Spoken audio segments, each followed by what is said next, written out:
Среди всего великолепия природы, бесконечного разнообразия сказочных пейзажей различных уголков Земли, горы, несомненно, занимают особое место своей грандиозной мощью, непревзойденным величием и волшебной фантастической красотой.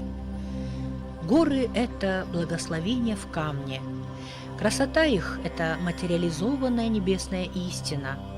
Это отражение мира надземного, придающего им очарование какой-то иной, высшей реальности. При этом внешняя, видимая каждому красота – это только одна из многих граней их величия, мудрости и чистоты. Именно здесь человек может постичь истину, достигнув высшей степени гармонии и покоя, воцаряющихся в его душе. И в этом смысле горы Осетии, где расположено свыше 1000 святых мест, безусловно являются одним из самых сакральных мест на Земле. При этом горы дарят человеку не только духовную, но и земную благодать в виде хрустальной чистоты родников и лечебных минеральных источников, бурных рек и благоухающих альпийских лугов, густых лесов и богатых сенокосов. Среди этих удивительных сокровищ, подаренных человеку Богом, есть в горах еще одно таинственное богатство – это камни и минералы. Но чтобы начать говорить о них, нам необходимо перенестись к самым истокам, к самому началу начал, к тому времени, когда наша Земля стала колыбелью жизни в бесконечном межгалактическом пространстве. Ровесница Солнца, она кружила в ледяных просторах космоса около 5 миллиардов лет, а потом на ней появилась жизнь. Только камни помнят те времена, когда на Земле не было живого дыхания. Они же являются и свидетелями появления разума во Вселенной. Камни и минералы – одно из самых прекрасных и удивительных отражений совершенства планеты. Они словно отблески космического совершенства, крошечные осколки далеких звезд, таящие в себе не только тайны земных глубин, но и загадки других планет. Что же представляют из себя камни и минералы? Как они образуются? Научное определение таково. Это природные соединения, встречающиеся на Земле в естественном состоянии. Все горные породы, в зависимости от способа их образования, делятся на 3 большие группы – магматические, осадочные и метаморфические. Породы, принадлежащие к первой группе, возникли из расплавленной магмы. Осадочные породы – результат отложения и последующего отвердевания различных осадков в водоемах и на суше. Под воздействием высоких температур и давлений уже сложившиеся горные породы могут изменять свою кристаллическую структуру и превращаться в так называемые метаморфические породы. Особый вид камней – это речные породы, поддававшиеся в течение очень долгого времени постоянному воздействию пресной воды. Природные условия обрабатывали и шлифовали камни так, что они приобрели гладкую поверхность и большое разнообразие узоров и оттенков. И все это происходило в необозримо далекие времена. Особенно впечатляет образование осадочных пород. Их история насчитывает более 300 миллионов лет. Как известно, когда-то на месте современных гор был огромный океан – океан Тетис. Он разделял Гондвану, суперконтинент, объединяющий Африку, Аравийский полуостров, Индию и Австралию, и Лавразию, суперконтинент в северном полушарии. Последовавшее столкновение литосферных плит привело к возникновению горных систем, в том числе Малого Кавказа и Тибета.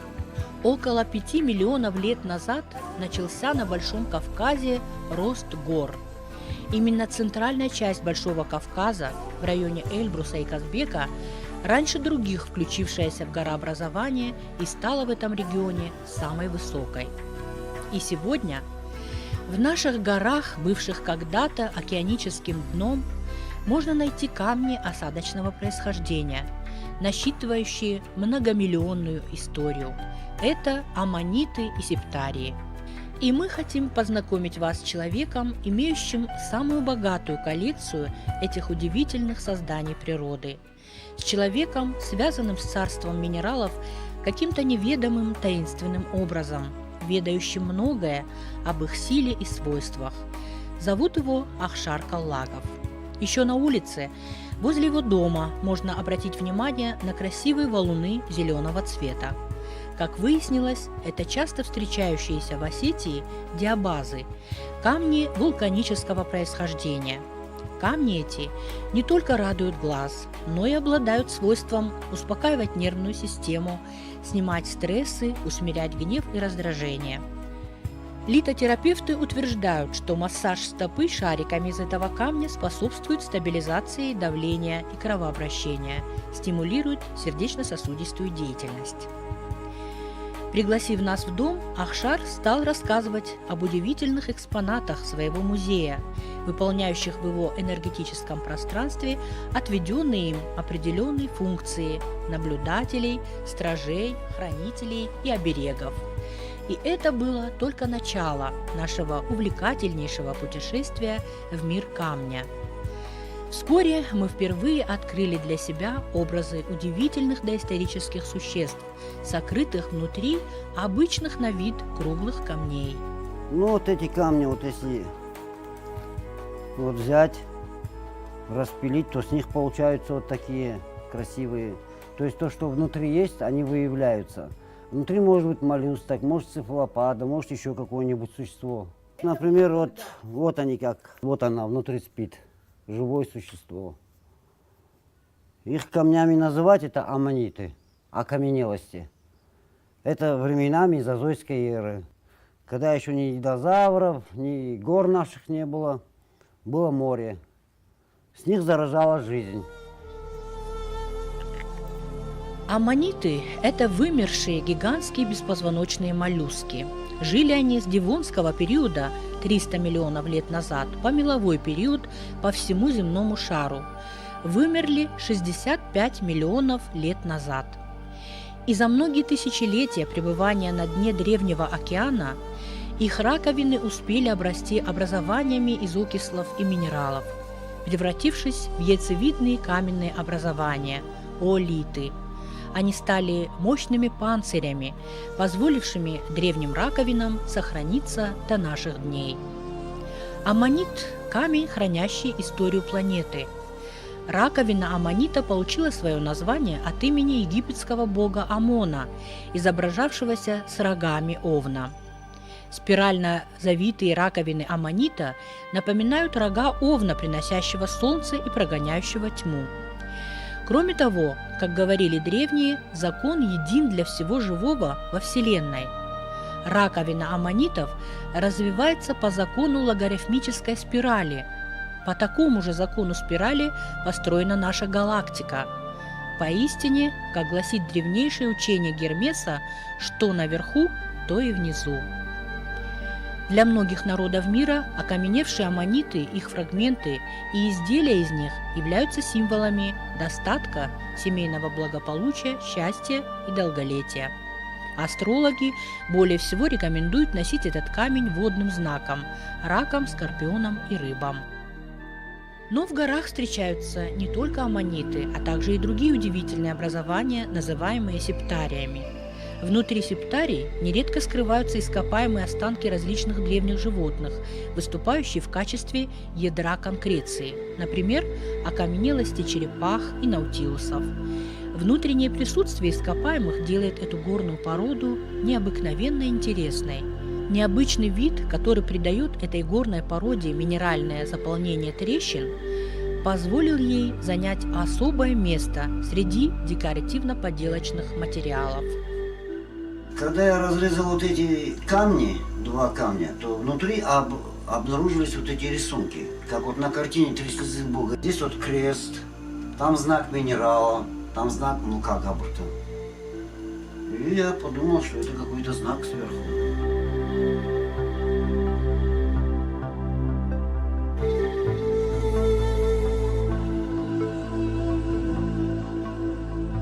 Если разбить этот камень, то вот внутри вот живое существо. Но камень сам по себе большой был, его трудно было нести, мне пришлось его разбить. Но вот это вот поменьше, например, у меня сомнения были, есть там внутри что-нибудь или нету. Но вот ударил, разбил его, и вот внутри вот проявилось вот это. Он даже перламутр виднеется. Вот тоже отколотый камень. Красиво откололся, и внутри высветилось. Вот, а так снаружи обыкновенный камень. Также вот эти белемиты часто попадаются. Они как пули. Это как кальмары сейчас есть. Вот что это такое? Вот у них кальций, стронций идет плюсом. Например, если 0,5 грамм его растолчить, ну и с водой хорошо промешать, вот 100 грамм воды пить, в течение 10 дней курс лечения, ну это в интернете написано так, то он иммунную систему человеку поднимает. Белемниты – полностью вымерший отряд головоногих моллюсков. Вначале они накапливались на дне первобытных морей и океанов. В дальнейшем покрывались слоями осадочных пород и ила, подверглись породообразующим изменениям. Затем они местами вышли на поверхность. В Китае белемниты известны под названием зуб дракона. Они настолько популярны, что используются для лечения едва ли не всех болезней. Если щепотку порошка белемнита положить в любой травяной настой, отвар или чай, их лечебные свойства многократно усилятся. Еще один минерал, которым богаты наши горы, это кварц.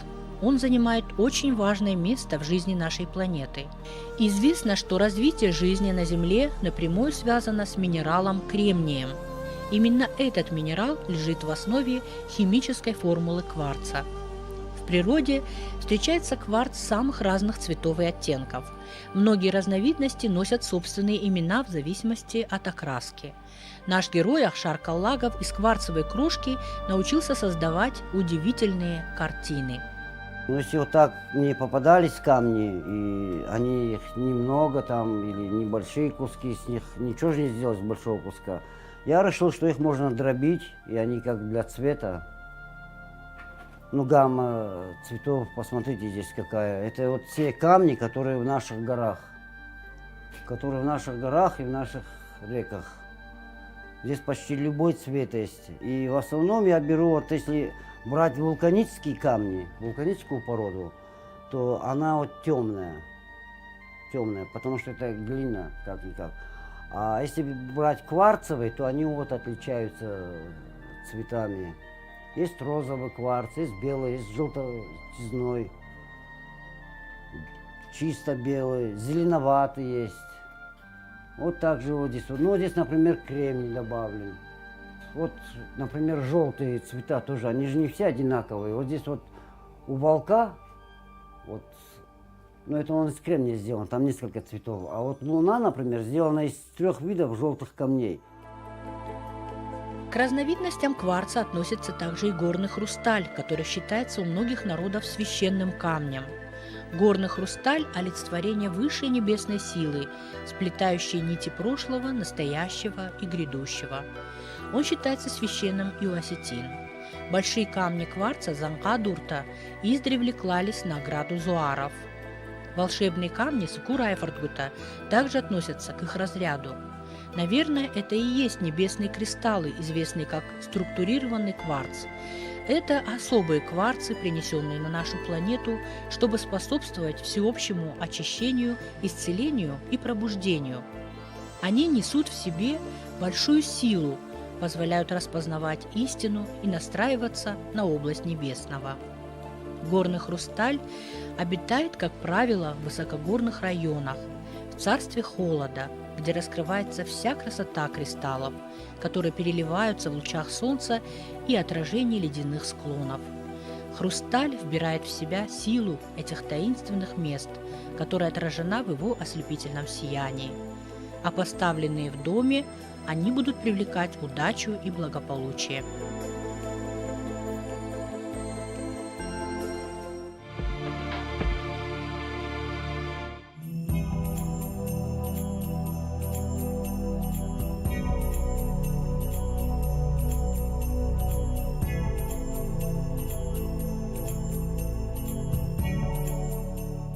Все великолепие коллекции минералов, собранных Ахшаром, можно найти в наших горах. Но для этого нужно научиться по-настоящему любить горы и отправляться туда, чтобы действительно слиться с природой, сумев освободиться от суеты и, растекаясь душой по всем обозримым просторам, пытаться читать записанную в камне историю Земли. Для этого, безусловно, необходимо не только искреннее желание, но и готовность преодолевать трудности. С этими чувствами наша съемочная группа и решила отправиться с Ахшаром по одному из его маршрутов, для того, чтобы вместе с ним ощутить радость обретения нового образца для его коллекции. Знания, страсть и талант Ахшара к собирательству камней привлекают к нему молодых людей, многие из которых охотно предлагают ему свои услуги в этих путешествиях. Во время наших съемок к Ахшару приехал на внедорожнике Суслан Гурциев, с которым мы и поехали в горы. Выехав за пределы города, в нужном месте мы свернули с трассы на бездорожье и двинулись куда-то вглубь леса по руслу реки. Водитель-экстремал ехал с абсолютно невозмутимым спокойствием, в то время как нам это путешествие уже казалось достаточно опасным. Вскоре нам пришлось не на шутку перепугаться, когда машина оказалась наполовину в воде. Но и тут наш водитель не растерялся. Смело нырнул в холодную воду и сумел таки выехать из водной западни. Дальше дороги не было уже и для мощного УАЗа, и поэтому Ахшар с Сусланом отправились на запланированные поиски аммонитов пешком. Спустя некоторое время оба они вернулись, неся на плечах по массивному камню. День выдался удачный, и этот поход был вознагражден пролежавшими в этих краях как минимум 65 миллионов лет аммонитами. Вот мы наверх, когда поднялись, вот там на этих обвалах нашли вот эти два. Ну, там было поболее, но мы вот эти, решили, что вот эти два возьмем, потому что дорога дальняя, километра по 3 нам пришлось пройти. Вот что это такое? Вот здесь вот видно живое существо. Вот оно. В этом, в Мергеле, вот в этом. Ну, дальше уже надо будет работать над ним, очистить его от этого всего. И надеюсь, что там внутри все вот эти сегменты сохранились. Если ее разрезать, она полирована будет очень красивой. Также и вот здесь. Здесь вот на ней еще лепестки ее, чешуя видна, как дубовые листья. Тоже хорошо сохранилась. Я когда с Ахшаром познакомился, когда к нему зашел во двор, я увидел эти камни, то они впали в душу. И у меня есть техника, на которой можно поехать туда. И когда мы с Ахшаром поехали, были такие камни, что я думал, что я не могу, не осилю их взять и не понесу. Ну, наверное, они издают такую положительную энергию, что, не знаю, даже человек не то что устает, а, можно сказать, отдыхает. Еще и силу приобретает. Да. Мне, например, любовь к природе, вот к камням навил мой дед. Он как говорил, камень, говорит, сам идет к человеку. Если он попал в твои руки, значит, бережно отнесись к нему. Вот, например, вот эти вот красавицы, ну вот это красавица, вот этот может быть красавец. Уж я так думаю. Вы видели, какие они красивые сувениры с них получаются. И их можно еще изучать. Здесь зашифрован генетический код человечества.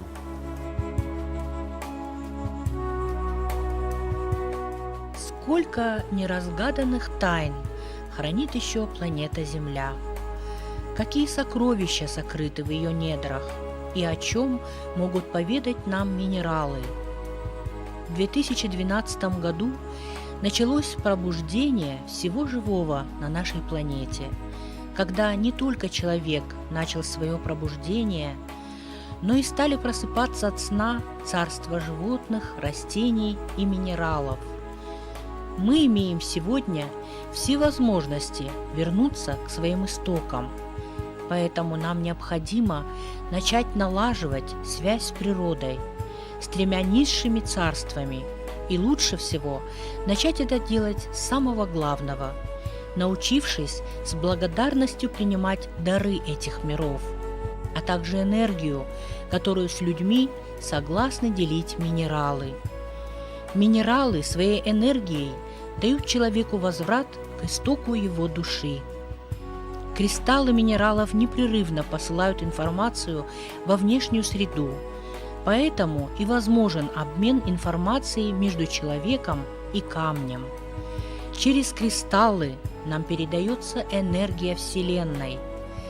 Камни являются свидетелями всех событий, происходящих на планете. Они несут в себе ценную информацию и ждут, когда мы научимся их понимать.